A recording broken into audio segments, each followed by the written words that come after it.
নমস্কাৰ স্বাগতম news 18 Assam north ইষ্টৰ পোনপটীয়া সম্প্ৰচাৰ মাজলৈ ষ্টুডিঅ'ত মই প্ৰাঞ্জল উৎকট গৰম পৰিছে জুলাইৰ শেষত প্ৰচণ্ড গ্ৰীষ্ম প্ৰবাহে দহিছে ৰাজ্যবাসী উৎকট গৰমত আহুকালৰ সন্মুখীন হৈছে বহুজন তাৰ মাজতে দুৰ্ভাগ্যজনক খবৰ কেইবাটাও সন্মুখলৈ আহিছে আমি আপোনালোকক জনাব বিচাৰিছো আমাৰ লাইভৰ জৰিয়তে যে উৎকট গৰমত 24 ঘণ্টাত সমগ্ৰ অসমত 3 জনকৈ লোকৰ মৃত্যু হৈছে পুনৰবাৰ কৈছো এই উৎকট গৰমৰ ফলত 24 ঘণ্টাত সমগ্ৰ ৰাজ্যত 3 জনকৈ লোকৰ মৃত্যু হৈছে ইয়াৰে এগৰাকী মহিলা গোটেইখিনি কথা আপোনালোকক জনাব বিচাৰিছো আজি কিছু সময় পূৰ্বে যেটো ঘটনা সংঘটিত হৈছে বিয়লিৰ ভাগত সেই ঘটনাটো হৈছে ৰহাৰ এজন কন্টেইনাৰ চালকৰ উৎকট গৰমৰ ফলত মৃত্যু হৈছে কন্টেইনাৰ চালক এজনৰ মৃত্যু হৈছে ইয়াৰ পূৰ্বে আজি দিনৰ ভাগত ৰঙিয়াতো এটা ঘটনা সংঘটিত হৈছিল ৰঙিয়াত এজন লোকে খেতিপথাৰত কাম কৰি থকাৰ অৱস্থাতে হঠাৎ উৎকট গৰমৰ যে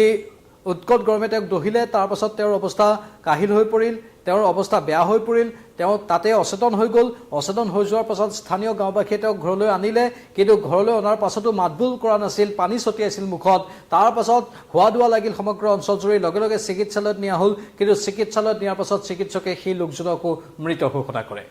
মানে উৎকট প্ৰখৰ ৰ'দৰ মাজত উৎকট গৰমৰ মাজত পথৰত কাম কৰি আছিল তেওঁ হয়তো মূৰত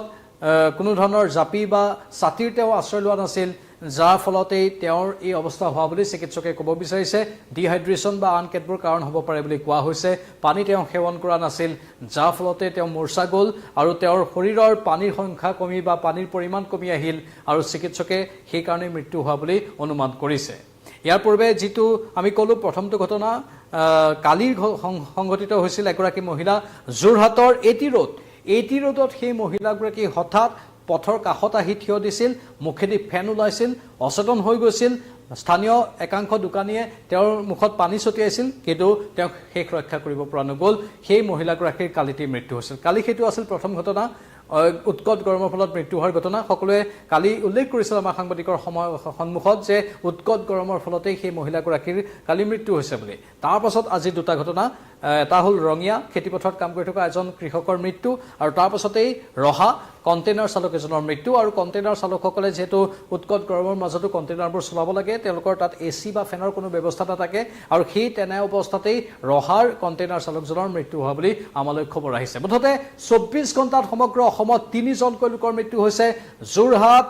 ৰঙিয়া আৰু ৰহা এই তিনিটা স্থানত 3 জনৰ মৃত্যু হৈছে ইয়াৰে যোৰহাটৰ এটি ৰোডত যিগৰাকী মহিলাৰ মৃত্যু হ'ল তেওঁৰ মুখৰ পৰা ফেন ওলাইছিল বাকী কেইজনৰ অচেতন অৱস্থাত উদ্ধাৰ হোৱাৰ পাছত তেওঁলোকক মৃত বুলি চিকিৎসকে ঘোষণা কৰে মুঠতে অতি দুৰ্ভাগ্যজনক ঘটনা এয়া জুলাইৰ শেষৰ ফালে প্ৰচণ্ড গ্ৰীষ্ম প্ৰবাহ সমগ্ৰ অসম জুৰি আৰু এইকেইদিন বিশেষকৈ গৰমৰ যিহেতু প্ৰকোপ বাঢ়িব আগন্তুক 5 দিনলৈ প্ৰখৰ ৰ'দ হ'ব সেয়েহে সকলোৱে সাৱধানতা অৱলম্বন কৰাটো দৰকাৰ কালি আমি পোনপটীয়া সম্প্ৰচাৰ কৰিছিলোঁ যে ওলাই যোৱাৰ সময়ত দিনৰ ভাগত এটা হাতত ছাতি লৈ যোৱাটো দৰকাৰ আৰু ঘৰৰ পৰাই পানী বটল লৈ যোৱাটো দৰকাৰ যদি ক'ৰবাত ওলাই যাব লগা থাকে আৰু যিসকলে খেতিপথাৰত কাম কৰে তেওঁলোকেও সময়ে সময়ে পানী সেৱন কৰি থকাটো দৰকাৰ আৰু মূৰত জাপি অথবা ছাতিৰ লৈহে তেওঁলোকে পথাৰত কাম কৰিবলৈ চেষ্টা কৰাটো উচিত পৰাপক্ষত ৰ'দৰ পৰা আঁতৰিবলৈ চেষ্টা কৰা উচিত এই প্ৰখৰ ৰ'দত যাতে দুপৰীয়াৰ সময়ত বিশেষকৈ ভৰ দুপৰীয়াৰ সময়ত যাতে প্ৰখৰ ৰ'দত কাম কৰি নাথাকে তাৰ ওপৰত গুৰুত্ব দিয়াটো দৰকাৰ উপায়ন্তৰ হৈ যিসকলে কাম কৰিব লগা হয় তেওঁলোকেও কিছু সাৱধানতা অৱলম্বন কৰাটো দৰকাৰ আৰু বতৰ বিজ্ঞান কেন্দ্ৰও কিছু তথ্য দিছে আমি জনাব বিচাৰিছো বতৰ বিজ্ঞান কেন্দ্ৰই আজি আঞ্চলিক বতৰ বিজ্ঞান কেন্দ্ৰ গুৱাহাটীৰ এইখিনি তথ্য আহিছে 27/7/2024 যোৱা 24 ঘণ্টাত অসমৰ দুই এঠাইত পাতলীয়া বৰষুণ হৈছিল বুলি বতৰ বিজ্ঞান কেন্দ্ৰই কৈছে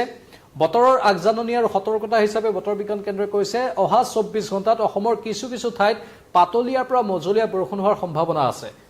মানে কিছু পৰিমাণে স্বস্তিৰ নিশ্বাস একাংশ লোকৰ বাবে কাৰণ পাতলীয়াৰ পৰা মজলীয়া বৰষুণ কৰবাত হ'ব পাৰে আৰু পাতলীয়াৰ পৰা মজলীয়া বৰষুণ হোৱাৰ লগে লগে প্ৰখৰ ৰ'দৰ পৰিমাণ কমিব অলপ হ'লেও গ্ৰীষ্ম প্ৰবাহৰ পৰা ৰক্ষা পাব পাৰিব আনফালে অহা 24 ঘণ্টাত অসমৰ ঠাই বিশেষে সৰ্বোচ্চ তাপমাত্ৰা স্বাভাৱিকতকৈ 4-5 ডিগ্ৰী সেলসিয়াছ বেছি হোৱাৰ সম্ভাৱনা আছে মানে এইটো সম্ভাৱনা বুলি নকওঁ আমি আশংকা বুলি কৈছো কাৰণ আজিৰ দিনটোতেই 39ৰ ওচৰা-ওচৰি তাপমাত্ৰা আছিল সমগ্ৰ অসম জুৰি সৰ্বোচ্চ তাপমাত্ৰা 39 ডিগ্ৰী সেলসিয়াছৰ ওচৰা-ওচৰি আছিল বিয়লিলৈ 35 ডিগ্ৰী সেলসিয়াছ হৈছিলগৈ এতিয়া যদি কাইলৰ দিনটোত বা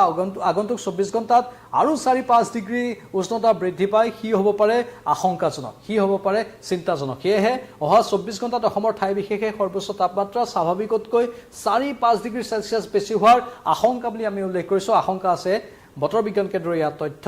আৰু সৰ্বোচ্চ তাপমাত্ৰাৰ পূৰ্বানুমান 26 তাৰিখৰ সৰ্বোচ্চ তাপমাত্ৰা এনেধৰণৰ আছিল কিছু তেওঁলোকে মেপ আকাৰত এইখিনি দেখুৱাই দিছে পুৱা পূৰ্বানুমান আৰু সতৰ্কতা পুৱা 8:30 বজাৰ পৰা পৰৱৰ্তী 24 ঘণ্টাৰ বাবে আজি পুৱা 8:30 বজাত তেওঁলোকে এইটো দিছে যেহেতু 8:30 বজাৰ পৰা পৰৱৰ্তী 24 ঘণ্টালৈকে মানে আমি ধৰিব পাৰো যে কাইলৈ সন্ধিয়ালৈকে এই সামগ্ৰিক তথ্যখিনি আপোনালোকে চাওক গোটেই মেপখন অসমৰ মেপ দুখনো তেওঁলোকে দি দিছে তাপমাত্ৰাৰ পৰিমাণ এটা হিচাপ কৰি তেওঁলোকে দি দিছে উত্তৰ পূৰ্বাঞ্চলত বৰষুণৰ আগজাননী ক'ত আছে নাগালেণ্ড বা সীমামূৰীয়া অঞ্চল বা মেঘালয়ৰ সীমামূৰীয়া অঞ্চল ক'ৰবাত অৰুণাচলৰ সীমামূৰীয়া অঞ্চলত বৰষুণৰ আগজাননী দিছে সেইবোৰ অঞ্চলত হয়তো বৰষুণ হ'ব পাৰে